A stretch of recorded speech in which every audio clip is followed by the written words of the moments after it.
मंगल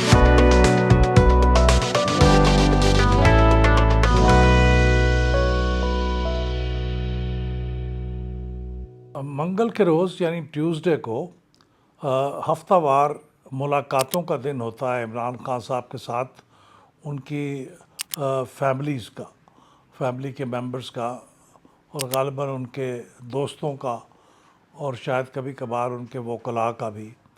तो हर ट्यूसडे को उनकी बहनें अडयाला जेल के बाहर जाती हैं और वो ये कहती हैं कि उनको मुलाकात का मौका दिया जाए। उनकी पार्टी के जो इस वक्त लीडर्स हैं वो भी वहाँ मौजूद होते हैं, कारकुन भी जमा हो जाते हैं अपने इज़हार यकजहती के लिए। लेकिन गुज़श्ता काफ़ी अरसे से जो इस दफ़ा का ट्यूसडे था उस दिन भी इनमें से किसी की मुलाकात नहीं हो सकी।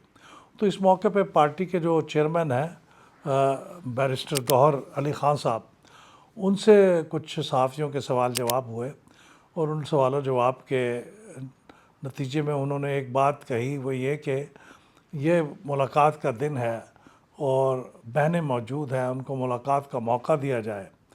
और वो उन्होंने कह भी दिया है कि वो बाहर आके किसी का नाम नहीं लेंगी, किसी को बाय नेम तनकीद नहीं करेंगी।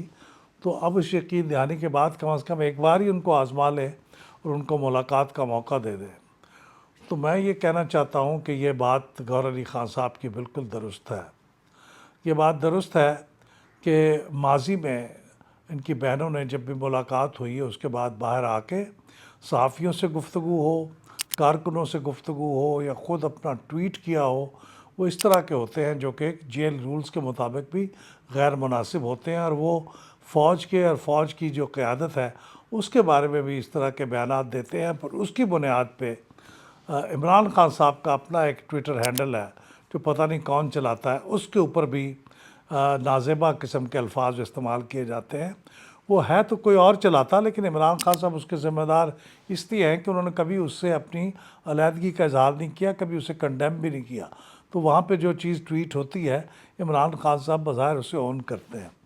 तो बहरहाल इसी वजह से उनकी मुलाकातों पर पाबंदी लगी थी कि माजी में इस तरह की सियासी मैसेजिंग भी हुई और बाहर निकल के फ़ौज के ऊपर, फ़ौज की क़यादत के ऊपर भी नाज़ेबा अल्फाज में तनकीद भी हुई। तो अब चूँकि काफ़ी अरसा गुज़र गया है और अगर ये उनकी हमशीरगान इसकी यकीन दहानी करा रही हैं कि वो इस तरह की बात अब नहीं होगी, तो मेरे ख़्याल में एक मौका दे देना चाहिए कि वो उनसे मुलाकात कर लें। और मुलाकात के बाद अगर वो जेल रूल्स की पासदारी करें तो फिर आइंदा के लिए बाकायदा हफ्तावार उनकी मुलाकात का एहतमाम कराना चाहिए। हम इसकी हमायत करते हैं और इसको सपोर्ट करते हैं।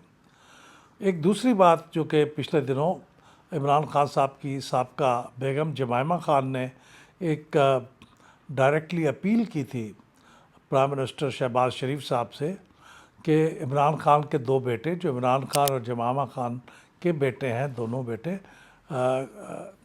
कासिम हैं और दूसरे भी उनके बेटे हैं, वो दोनों मुलाकात करना चाह रहे हैं अपने वालिद से और पाकिस्तान आना चाह रहे हैं।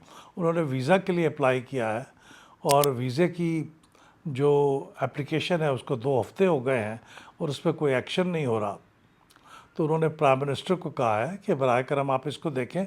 माजी में हुकूमत के वज़रा ये कहते रहे हैं कि आप अप्लाई करें, हम 24 घंटे में वीज़ा दिला देंगे, उनको आने में फैसिलिटेट करेंगे, मुलाकात भी कर लें, हमें कोई एतराज़ नहीं है। तो मेरे ख़्याल में उनके बेटों को, जिनको मुलाकात किए हुए एक मुद्दत गुजर गई है, अगर वो आना चाहते हैं, वीज़े के लिए अप्लाई किया, तो उनका वीज़ा प्रायोरिटी बेसिस पे प्रोसेस करना चाहिए, उनको आने देना चाहिए और यहाँ आके उनको मुलाकात के लिए टोटल फैसिलिटेट करना चाहिए कि वो जाएं और अपने वालिद से मुलाकात करें, एक से ज़ायद मुलाकातें करें जेल रूल्स के मुताबिक। और ज़ाहिर है उनके ऊपर भी ये पाबंदी होगी कि वो किसी किस्म की पॉलिटिकल मैसेजिंग ना करें और या ये कि वो यहाँ पे किसी तहरीक चलाने के अमल में भी शरीक ना हो, क्योंकि अगर वो वीज़ा लेके आ रहे हैं तो इसका मतलब है कि वो गैर मुल्की शहरियत की हैसियत से आ रहे हैं और उनको ये हक़ नहीं है कि वो यहाँ पे डोमेस्टिक पॉलिटिक्स में हिस्सा, लेकिन उनको आने का और आके अपने वालिद से मिलने का पूरा हक़ है। और हम इस बात की हुकूमत से हम भी ये मुतालबा करेंगे कि आप उनको आने दें, उनका वीज़ा को प्रायोरिटी पे प्रोसेस करें। एक आध दिन में अब ईद आने वाली है تو اگر عید کے موقع پہ وہ آ سکیں اور ان سے ملاقات کر سکیں تو بہت ہی مناسب ہوگا. بہت شکریہ.